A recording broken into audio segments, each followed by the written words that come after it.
Here is the little Mhm. Go ahead. child in question. Oh, okay. Oh, yeah. She's so cute. Gotta She's get, adorable. gotta But love them. sometimes you're just like, okay, that's it. Okay. Oh, sorry. Joe, I see you posted a question. The quiz question with the wrong answer happened to me too. I'll post it. Yeah, go ahead and post that in there, and then I'll. What was the question, Joe? It was a question about I why. did it twice because like I couldn't, I tried a different answer. The second time it came up when I took the quiz again, and it still said it was wrong. It was a couple, and it was like, why should they choose to breastfeed? What's a good reason? Okay. And yeah, and like the only one that made sense was that it was, or maybe there was two that made sense maybe, and I tried each one and it was wrong. I don't know. I'll look back, but it had, one was like, it's the most cost-effective option, and I picked that, and it was, they said it was wrong, and then there was like Okay. another one that was, yeah. And this was probably one of those situations where it was the best answer. And while that answer was probably correct, it is more cost effective. No, but the other one, I know what you mean. So then when I took it again, it gave it to me again. So I picked the other one that could have been kind of possible, and it was wrong too. And then the Okay. other two options were definitely not right.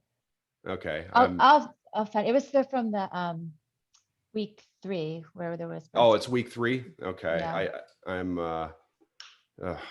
now D2L is not working. Sorry, I didn't mean to hold up the. Oh, no. It's not your fault. I actually I would like to address that actually now, while we have everybody here. But as usual, when I need things to work, they don't work. All right. So I may come back around to that. What is happening? Okay. Yeah. All right. So D2L stopped working on me. All right. So if we have time at the end of class, I'll circle back around and address that issue.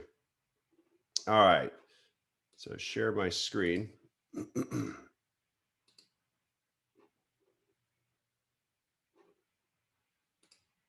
Okay. So where we left off last week, we were talking about cognitive development with children. What were some of the things that we noted? What helps contribute to the development, cognitively speaking, with children? What sort of factors? A safe environment. Safe environment. Okay. Genetics. Genetic, absolutely. Hereditary. So how they develop, maybe perhaps environmental issues that either by nurture, it might they might pick up on certain cues and certain abilities, and having a learning rich environment, right? We could look at perhaps even toxins or something like that, teratogens that we talked about in previous chapters, how that could affect the mind's, the ability of the mind to make those neural pathways and help them learn. Okay, so that was really the cognitive look at how children develop. But there's also, and I'm kind of on the fence with how we really discuss this, because cognition takes in, I mean, in order to develop cognitively, we've got to take in all those factors, but we also take in the social factor. All right. So even though we're talking about learning and developing how to learn, and strategies of developing how to learn, psychosocial factors also go into that to help them develop cognitively.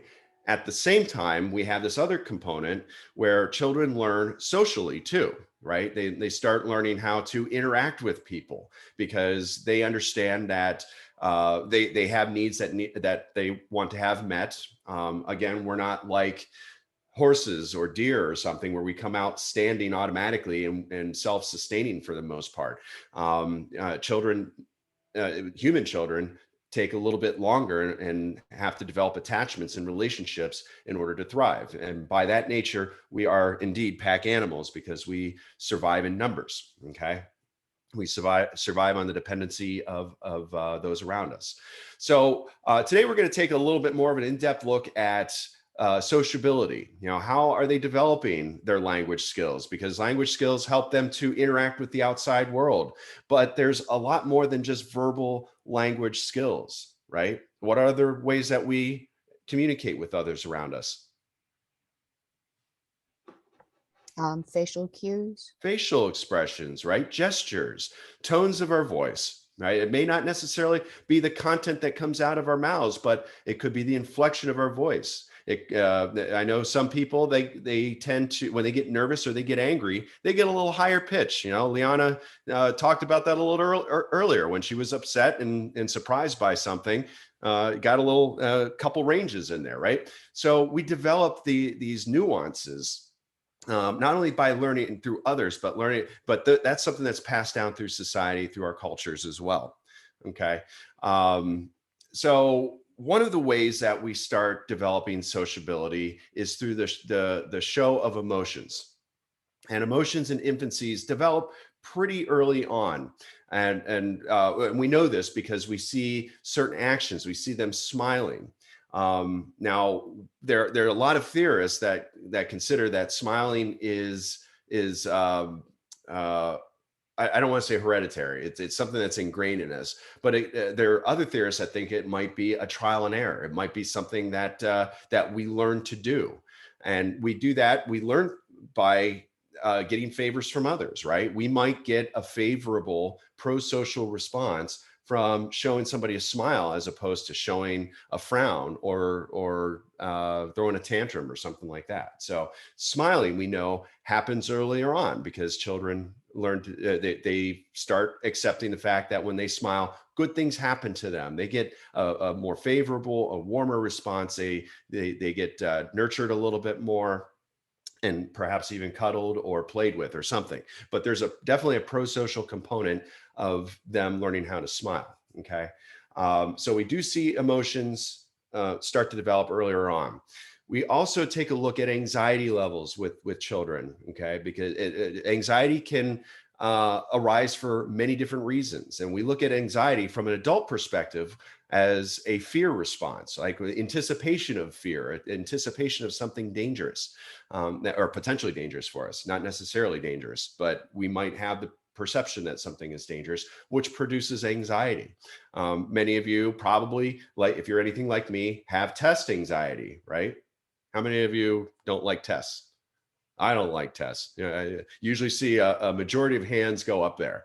But why is that? Why is that we encounter anxiety, a similar anxiety to tests and examinations and public speaking as we would to bears walking in the woods if we encountered a bear in the woods? Because a bear is a real threat. What is the real threat to tests, do you think? What's the similarity? And anybody have any thoughts on that? I mean, if you don't do well on a test, it could affect like the way that you value yourself, and it affects your self-confidence. Okay. And so like the fear of doing poorly on an exam Mhm. has a lot to do for some people with like their view of self. Right.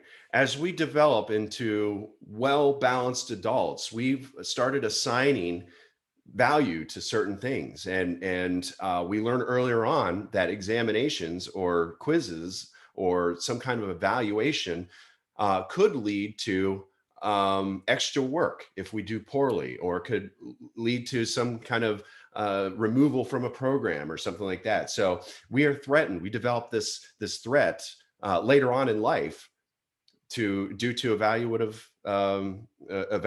anxiety, right? And that's something that's a real fear, and it could produce. And when we look at psychological disorders a little bit later on in life, we do see that manifest into different things, and one of those could be agoraphobia, believe it or not. If somebody has enough, does anybody know what agoraphobia is, or anybody that's had agoraphobia? I don't know it. Is it the fear of open spaces, like public spaces?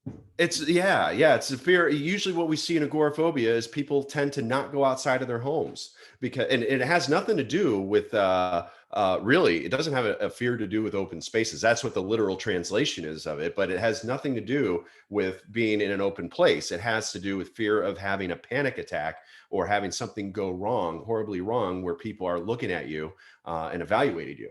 Okay, so that's what agoraphobia actually stems from, is people that have panic attacks or really heightened anxiety, and they don't want other people to evaluate them in a public place.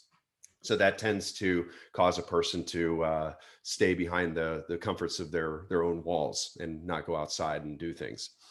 And I want to add something about the like test anxiety, exam anxiety.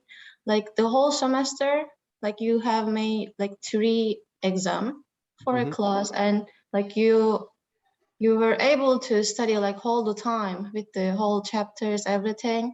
But for just 1 hour represents that all your success, and that hour you may got sick, you may got something else, and just like everything depends on it. It's causing more stress, I think, than like it should be support with the homeworks, the other things that can reduce to just only put it on 1 exam, the whole grades. Okay, so Yeah. putting more weight on the exams could Yes. have that effect. Yeah, absolutely. And you just kind of go back to a little bit why I do the way I do it with these exams is because in an online environment, I mean, things are completely different now than they were 20 years ago, where you could create an exam and watch students take that exam and have a pretty good surety that they're not cheating somehow.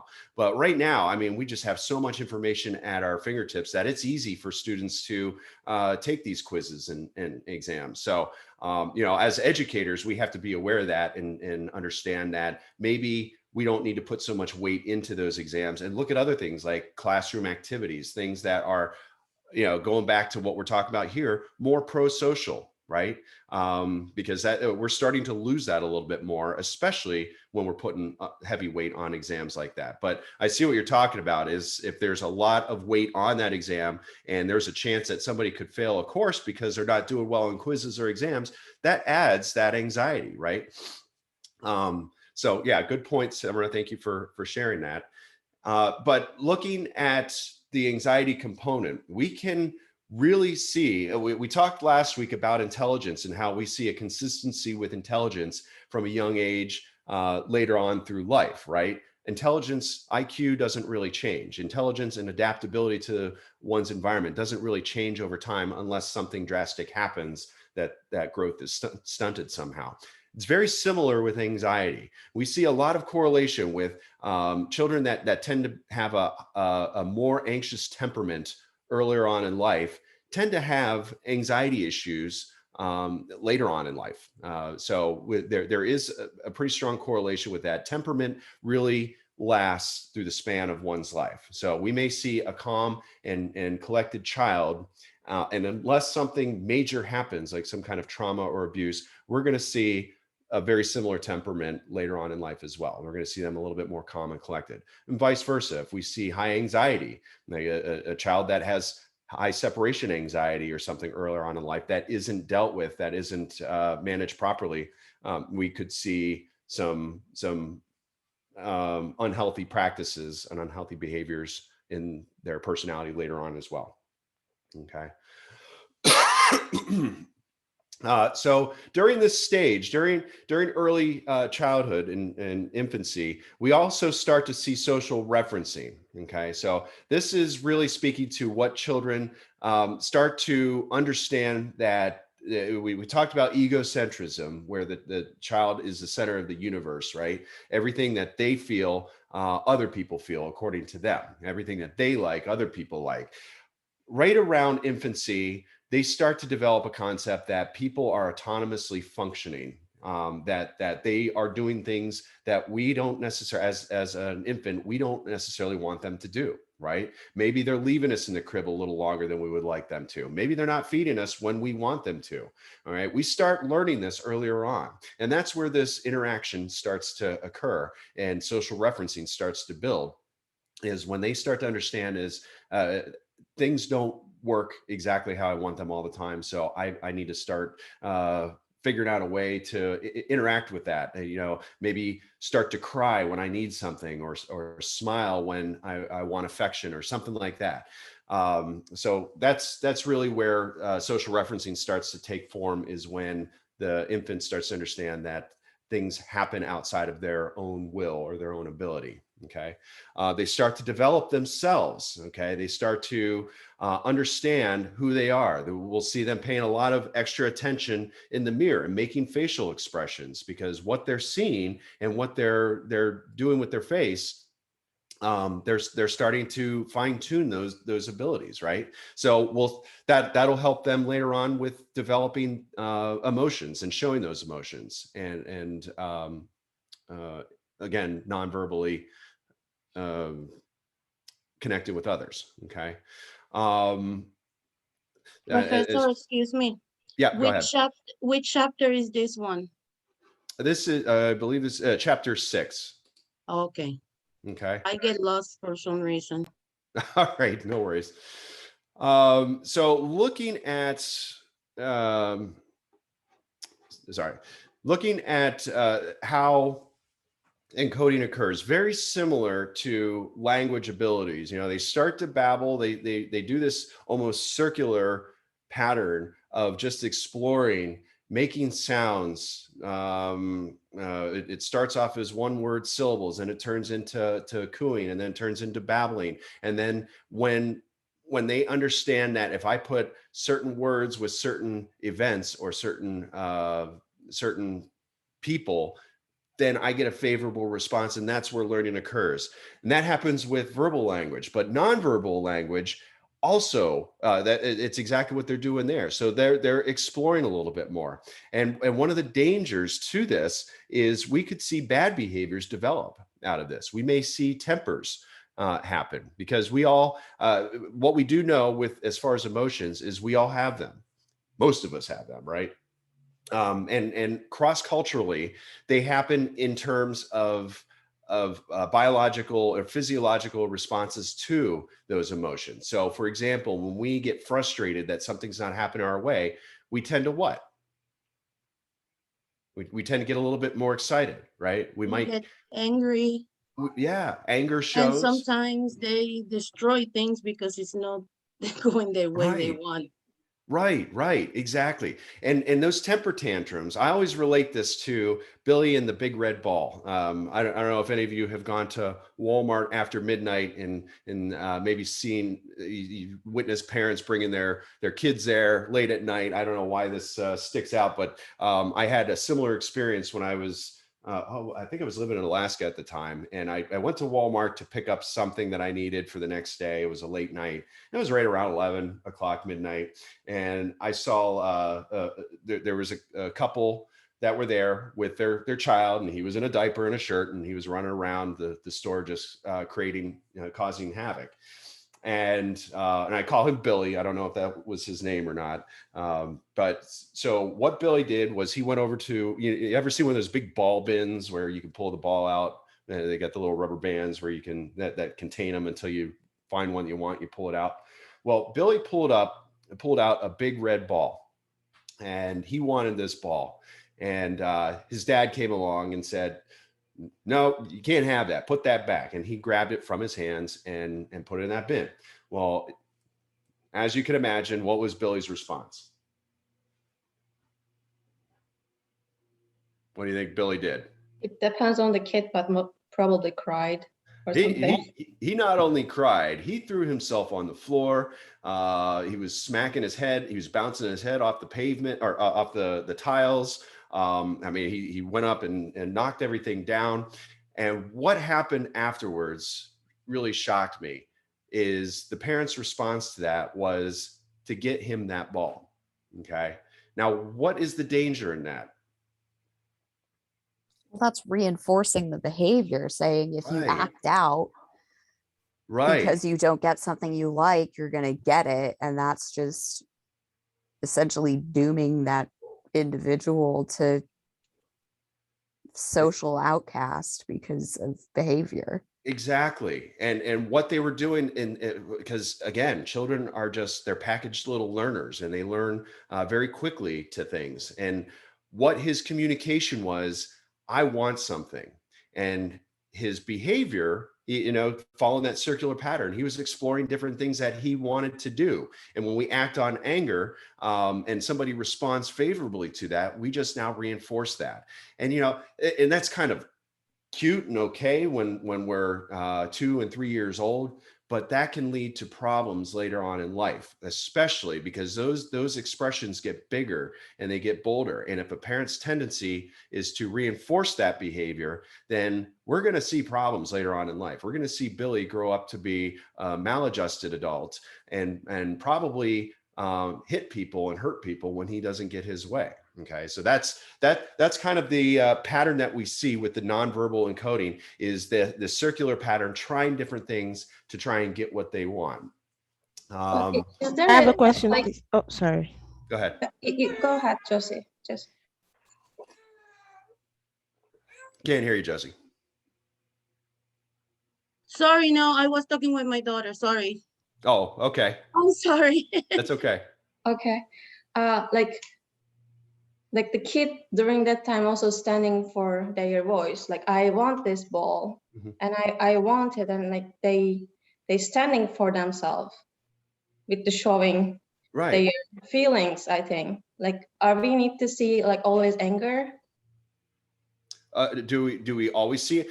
Anger? And I'm glad you brought that up, because I used to teach anger management courses when I was in the military. And because if you're a kid, like how you can express how you want it, and how you can make your parents to like how you convince them with any kind of different behavior. Okay, well, what do you think? I mean, what do some of you think? How can we allow children to express what they normally feel like they want to express? What are some ways we can do that? Teaching Well, them that they need to be calm when they do it, or just not, throwing a fit when they're trying to talk. Okay. One of the ways that I always advise parents is to acknowledge that they're frustrated, because we get into slippery slope when we tell people to, and my point was with the anger management classes was to teach people that you do have anger. We all have anger. It's one of our 5 basic emotions. And I can't tell people I can no more tell a person to not be angry than I can tell them to not be surprised, or not feel joy, or not feel some kind of guilt. It's something that's really ingrained in us, these emotions, as far as we know, that we are going to experience them. What we can control is how we respond to them, and teaching children earlier on that, yes, you may feel angry over this, but there might be, in guiding them and revectoring them into behaviors that are going to be a little bit more socially acceptable. For example, like what would one of your strategies be for Billy if you had a child, or you experienced a child that was behaving similar? What would your advice be, or what would your actions be? well, sometimes I get very angry, but in this time, my daughter did that when she was 2.5. And my husband went low, and I grabbed her and get the chancleta and spank her. Okay.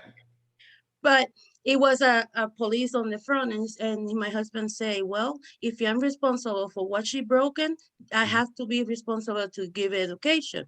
And then he say, I spank you because your action, and I will not buy it. And she never do it again.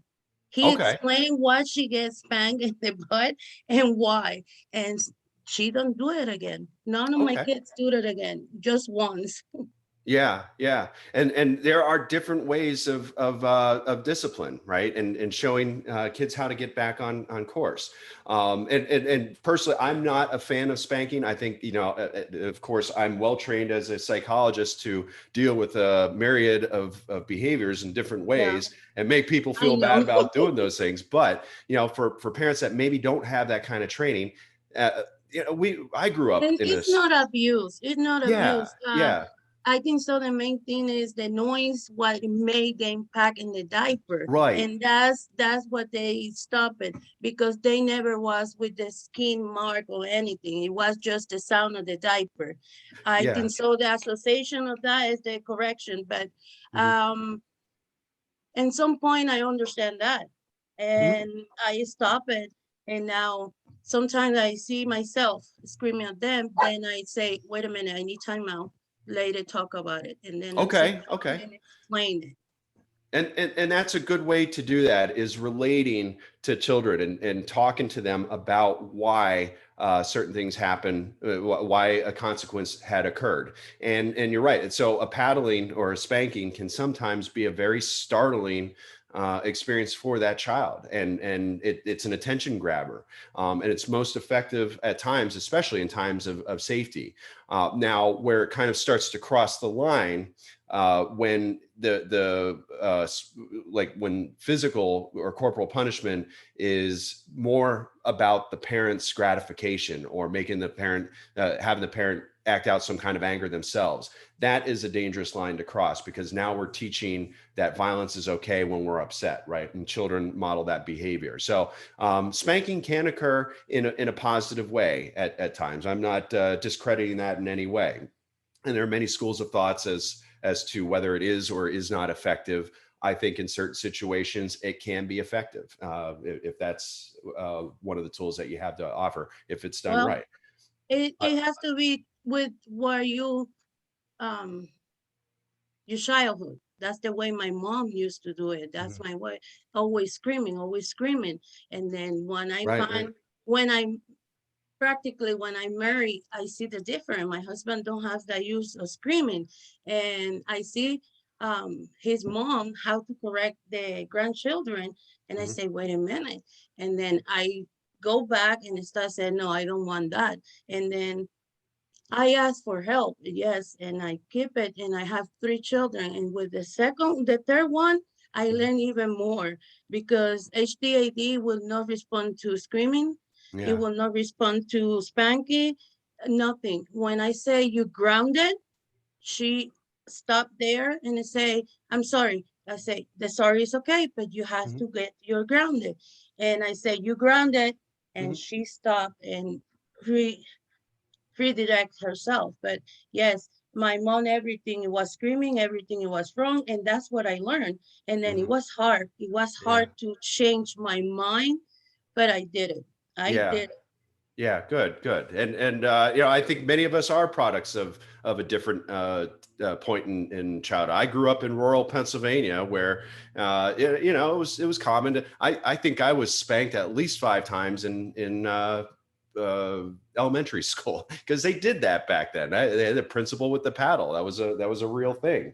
And I'm okay. It's not. I wound up okay from that. But we do learn that, especially in lack of education, that there is a tendency to yell too much, right? There is a tendency for parents to show anger, and children pick up on those nonverbal cues. And when that happens, and there's no lesson to be learned out of it, then that child is going to mimic that.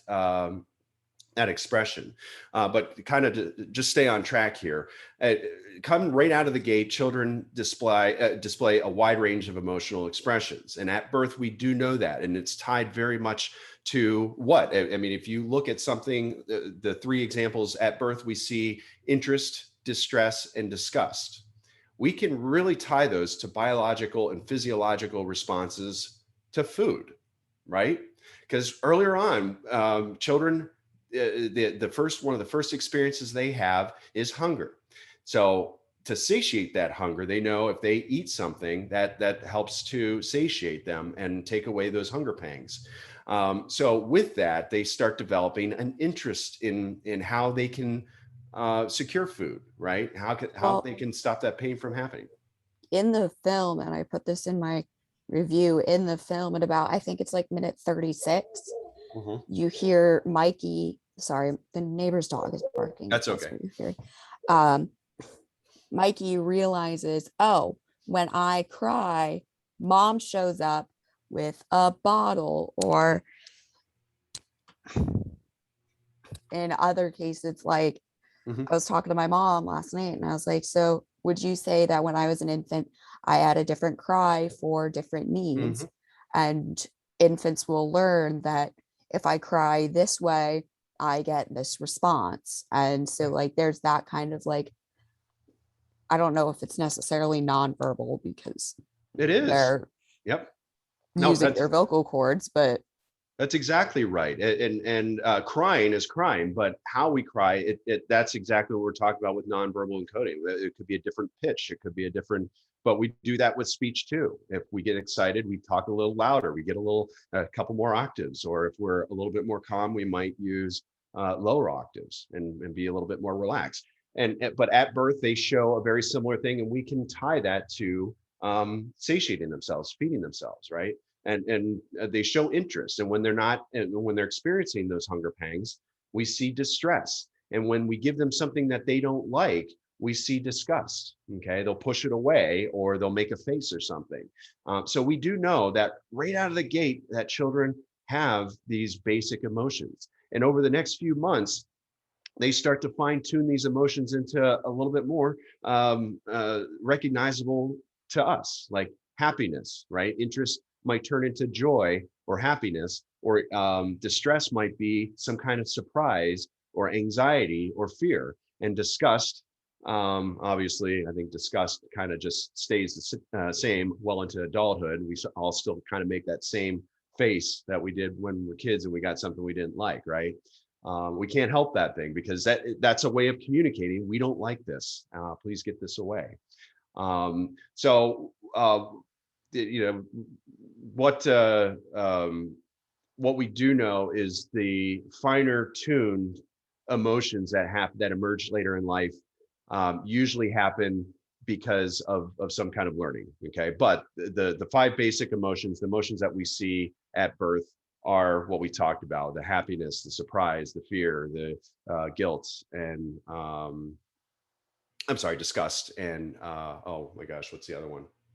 Fear, oh my gosh, sadness. Okay, because we do know that we tend to mourn something when it's no longer around us. Okay.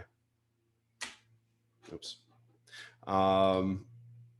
So some of, and I like this chart because it shows about when we start to observe some of these emotions in children. Okay, so right out of the gate, as we talked about, from birth up through, at birth, we see interest, distress, and disgust. And then we start to see them smile right around 2-3 months. They start to learn how to engage in pro-social behavior. And then on the opposite end of that, when they learn how to manipulate and try and get something a little quicker to avoid either some kind of discomfort, we'll see more of this anger and sadness start to develop. And of course, that spans throughout childhood into adolescence, but they finer tune those, what we know of anger, surprise, and sadness. And then we start to see fear. And this is where anxiety starts to really take shape, is right around 5-6 months of age. Especially if there's that lack of hope that they're going to be fed, that their thirst is going to be quenched, or that they're going to be nurtured or abandoned. We might start to see that develop right around 5-6 months of age. And along the same lines, shame and shyness. Now, contempt and guilt, these are a little bit more advanced emotions that the child may show a little around 1.5 years, 2 years, 3 years of age. Okay. So this just kind of gives you an idea of what we've tracked and observed in kids about these ages. Okay. So with emotions, let me see, I'm not actually going to go too much into that. I think we talked about smiling and the social implications of smiling and using it more purposeful. And some people might say this is that we learn to manipulate at an early age. We do. Okay. Manipulation is getting what we want by mimicking some kind of relationship of some sort, right? So maybe a child isn't really happy, but they know if they smile, purposefully smile, that they're going to get favors in some way. And so we learn, and again, we look at this as pro-social behavior. We look at this as children learning to adapt to their environment, regardless of how they feel. If they act a certain way, they're going to gain certain favors in that respect. And at this age, there's really not a whole lot, Josie talked about communicating to children, right? Being able to talk them through. You can start to do that earlier on. So if a child is smiling and you know that they're not necessarily happy, or there might be indications that they're unhappy, acknowledging why they're unhappy might be it is very fruitful and very helpful for them to understand that you may feel a certain way, even though you're showing that you're happy, you may feel a certain way about something, right? And that really relates to sadness. One of the things that we look at with people that suffer from depression are their abilities to put on a happy face, even though they're feeling really sad or something feels wrong inside. And that could go terribly wrong at around this age, around infancy and toddlerhood, is teaching children to smile and be happy and not cry, especially when you want to. That could be life impacting. That could be very damaging later on in life, as you can imagine. So enforcing that smiling, but also acknowledging that maybe perhaps some of these other emotions exist, is going to be very helpful for that child. Okay. So going back to the idea of anxiety, we see really with children, we see two types of anxiety emerge in infancy. We see stranger anxiety, and we also see separation anxiety. So stranger anxiety, just like it sounds, when they're put into a situation where a new face or a new entity, individual enters their life, and they're very wary about interacting with them. There might be a lack of trust that they have for another person that isn't one of their caretakers. Okay. And this is really a very common response, and one that we can really trace back through time, through evolution. One of our responses to anything that's foreign is to have anxiety over it, have a little bit of wariness about it. How many of you are afraid of snakes and spiders? Probably quite a few of you, right? My first instinct when I see a spider is, kill that thing. I don't want to, but that's what comes up for me, because I fear that. Exactly. No, I have a very unique perspective on, not harming other beings. This is one of the creations of the earth, and I really feel strongly not to harm something like that. But I can't deny what my initial feelings are. Sometimes is it moves differently, so therefore I have an innate fear to those things, right? So that causes anxiety, and children are very much the same way. If they encounter somebody that's different than what their caretaker looks like, or behaves in a way that's different from their caretaker, we see that start to crop up as anxiety around 6 months. So what are some? Go ahead. My cousin's daughter, Esther, was born like right in the midst of the pandemic last year, and had serious, hated everybody, like even her grandparents who she interacted with on a regular basis. But she just started walking in the last couple of weeks, and yesterday we had a family event, and she went up to everybody, and it felt like everybody was holding her because she's so much more comfortable with people. And they're like, and everyone's like, oh, well, why is she doing this now? And I'm just like, and I was thinking maybe it has something to do with her confidence in herself, because now that she's walking and she's mobile, she's more confident in her ability to then get away from that person if she feels like she needs to. Absolutely. Yeah. So maybe I have a feeling we're gonna be seeing a lot of new developmental theories coming out of the children born in the pandemic, due to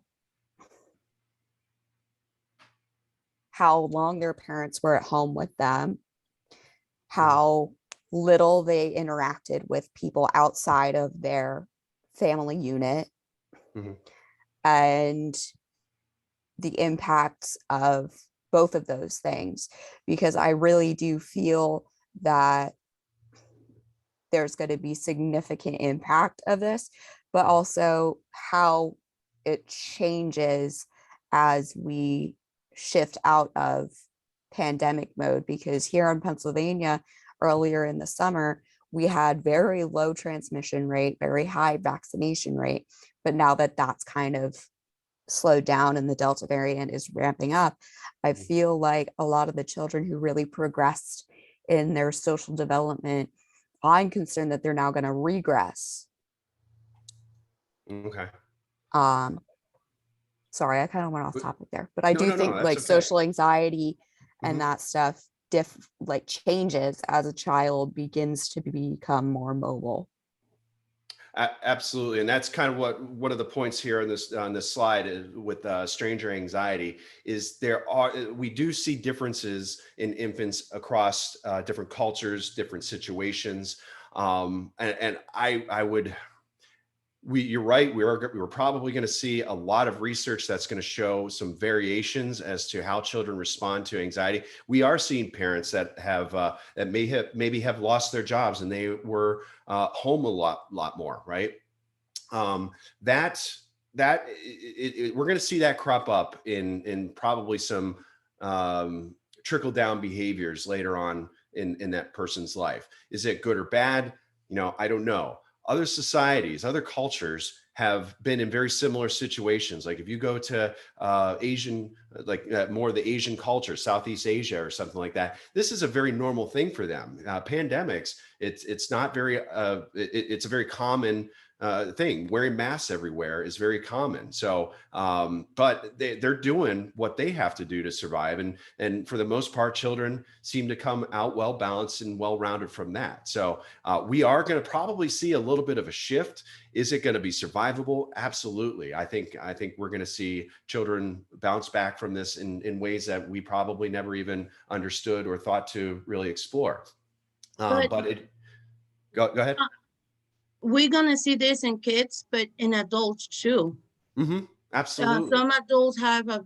I read some news. They said the emotional and mental it is very bad for them. It has to look for help, Hmm. and some of them try to kill themselves too because Yeah. no job, no nothing. And this is gonna be. We're gonna see new studies and new things coming on in this generation, and another. When I was in Puerto Rico, I have almost 24/7 with mask.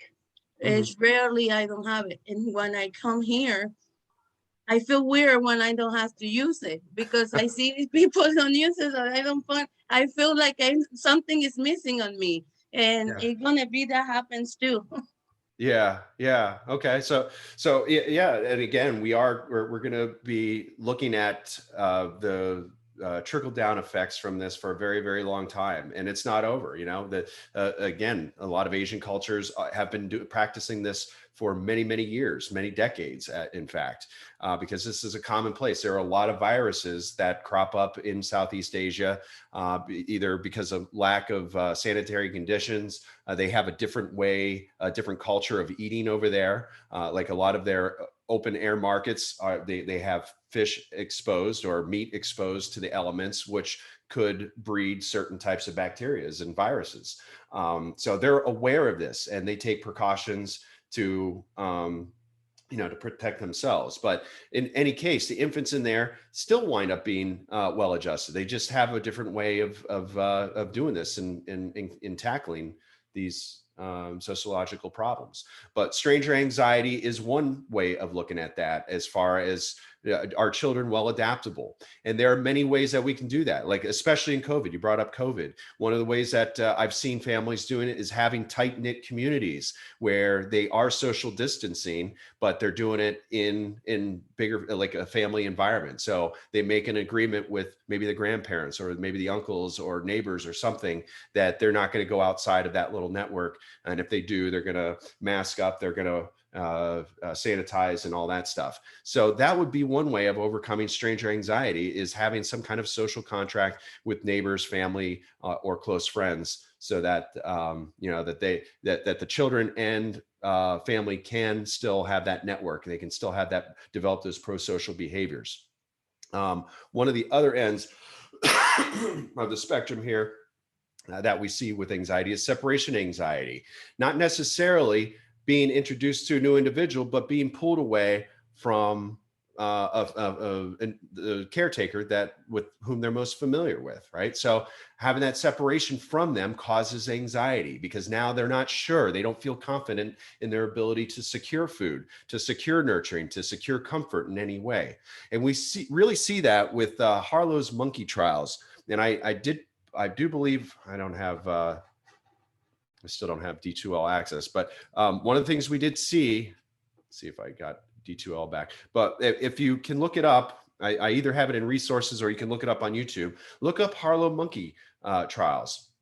Maybe some of you have already seen that, but what they show is that children that that go through some kind of imprinting phase, right, where they seek out comfort wherever comfort is available to them, through softness, through warmth.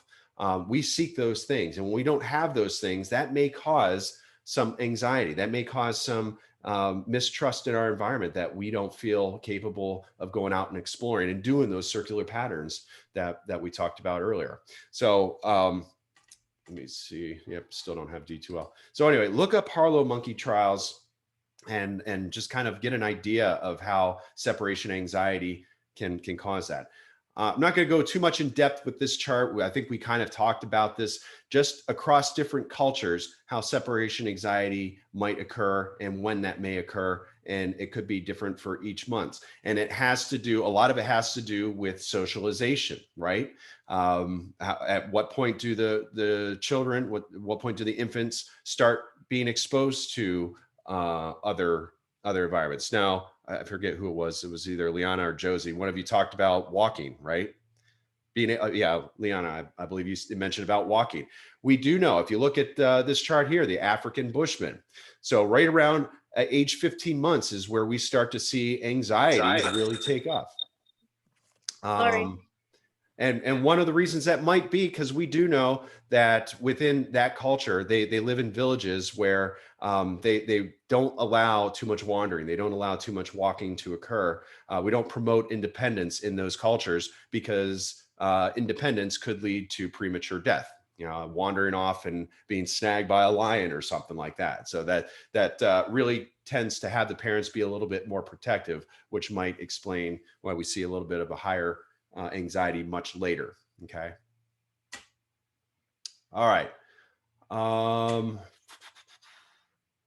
I am actually going to stop here for today. I still don't have D2L access, so I can't address that issue with the question. So if you want to go ahead and just post that question in the general chat or the general discussion, I'll definitely answer it there. Okay. Did anybody have any questions or anything they wanted to bring up before we depart today? Professor, if I don't find the Look Who's Talking, what kind another movie I can see?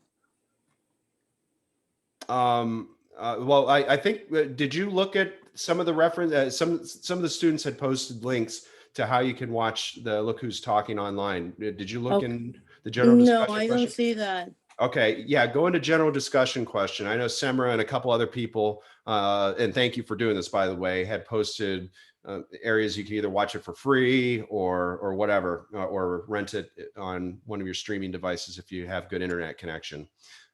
Okay. Okay. Yeah, now I have a good connection. Where we Okay. go, they try to private company buy it, but don't fix it anything since Maria, the hurricane, and Okay. the light. Any blow, the light go, and the signal for the phone and everything. I cannot my do gosh. nothing. I have a hotspot on my phone, and I cannot use it, and it was horrible. Right here, I will be this week trying to keep up everything. That's why I don't have Understood. time to. Yeah. Yep. You might But be thank you, able, Professor. you might be able to check with your local library. They might have a copy of it. Mhm. Okay. I will check then. Thank you very much. It is available on Amazon though for renting. Amazon Prime? Yeah, you can rent Oh. it for, I think it was like $4 to rent. Okay. Yeah, So- this is what I did. Yeah, Is it 3 or 4? There's a Yeah. free link if you look where Semra responded underneath her response. Well, was it there? I couldn't find the movie, actually. You couldn't find the movie with the free link? Yeah, like the library sources, I couldn't find it. But if Oh. somebody posted later, I didn't see that. Yeah. I don't have D2L up, so I can't really point you to the link Yeah, D2L is still not working for me. But anyway, if you go under the general discussion questions, it'll let you know. A couple of you had posted some links where you can find it. I did see that one, and I tried out that Music HQ one. Other than pop-up ads, I'm not promoting that you go to that because I don't know anything about that site. But go to it at your own risk. I went to it and I didn't have anything crash on my computer, but that doesn't mean that won't happen for you. So I caution you in using that, but no, that is a site that's available. I think somebody also said that you could watch it in chunks on YouTube, and I know that some movies it's that case. You watch like part 1 and then you can watch part 2 or something like that. No, I Oh, you wouldn't didn't see find that? YouTube. That gave me anxiety. I had to Okay. see it through. Okay. Yes. Yeah. All right. Any other questions? All right. Well, if nothing else, I'll stick around for a few minutes here. If any of you need to talk with me one-on-one, have a great rest of your day. Thank you for your attention. Be safe, be healthy, and I'll see all of you here on Wednesday. Thank you. Yep. Bye. Take care. Thank you.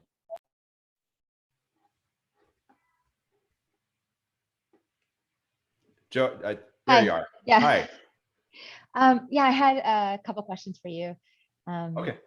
So I'm caught up with the week 1 and week 2 reading, and I submitted, I did my quizzes, and I submitted the week 2 assignment. Okay. As far as the discussions, what do you recommend with that? So yeah, with those, how many did you just miss week 1 and week 2?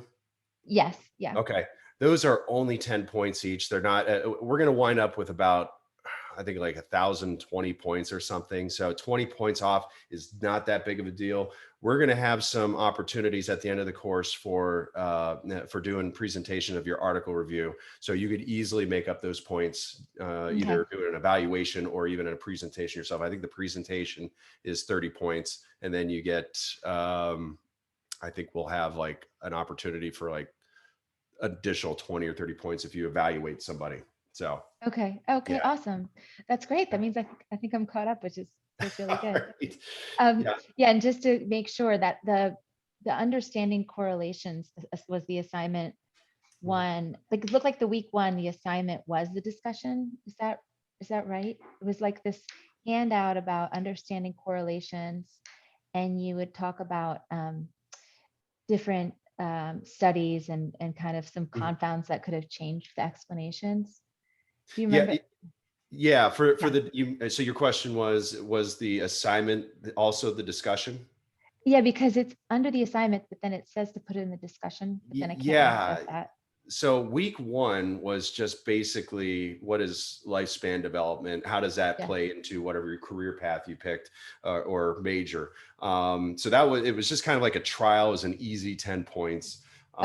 But what I did with that assignment number 1 is had them also post that and attach that to a discussion question. So you could see how other students were doing it, look at maybe the APA format, and then make comments on that. So it's kind of just a learning model for that first assignment.